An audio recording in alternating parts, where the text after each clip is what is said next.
deal. Judge Koh, congratulations on your nomination. And thank you for enduring this process. Thanks to you and your family for your commitment to service. If confirmed, Judge Koh, you will become the first Korean American woman to serve as a federal appellate judge. When you became a district judge in 2010, you became the first Korean American woman in the nation to serve as a federal judge. Could you share with the committee a little bit about your family's story, the barriers you've broken, and the importance of diversity on the federal courts?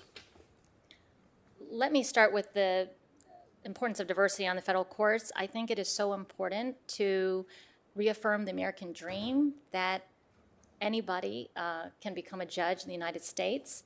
I think also it's important to just enhance the confidence that everyone has, the community has in our justice system. I would just say that my family has lived in Mississippi, in Maryland, in Oklahoma, and California, and so many other parts of this incredible country. And we really appreciate all the opportunities that we've been given. And my father was an immigrant from South Korea. My mom had escaped North Korea as a child. And I think that they wanted to make sure that we had every opportunity as children here, and we made the most of it as much as we could. I find my mother's story of escaping North Korea and being a professor at the first African-American land-grant college in the United States, which is Elkhorn, which is in Lorman, Mississippi, has been really inspiring for me, and she's, been my role model. Thank you, Judge Koh. And you have a significant record as a jurist, spanning nearly 14 years and more than 3,000 written opinions. What are some of the lessons you've learned during your time on the bench, both state and federal, and how will those lessons inform your service on the Ninth Circuit?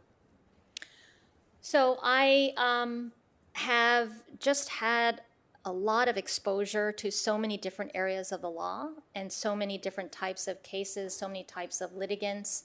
In state court, I also did drug court and domestic violence court in addition to civil and criminal cases. I was hearing about 500 cases a week. And on the federal system, I've pretty much had everything civil and criminal as well. And it's been just eye-opening for me of how important it is to have clarity from the appellate courts, because at the trial level, we're sort of on the ground floor, and we're trying to apply precedent and apply guidance from the circuit. And it is so much of an easier task when the appellate courts are clear, and I hope, if confirmed, that I could add that perspective to the appellate bench. Thank you, Judge Koh. Final question, will you commit to this committee that you will uphold the rule of law, apply the law fairly regardless of your personal opinions, and ensure that the will of the federal legislature is made real across the country and in your area of responsibility? Absolutely. Absolutely. Thank you, Judge Koh. Thank you, Mr. Chairman. I yield back.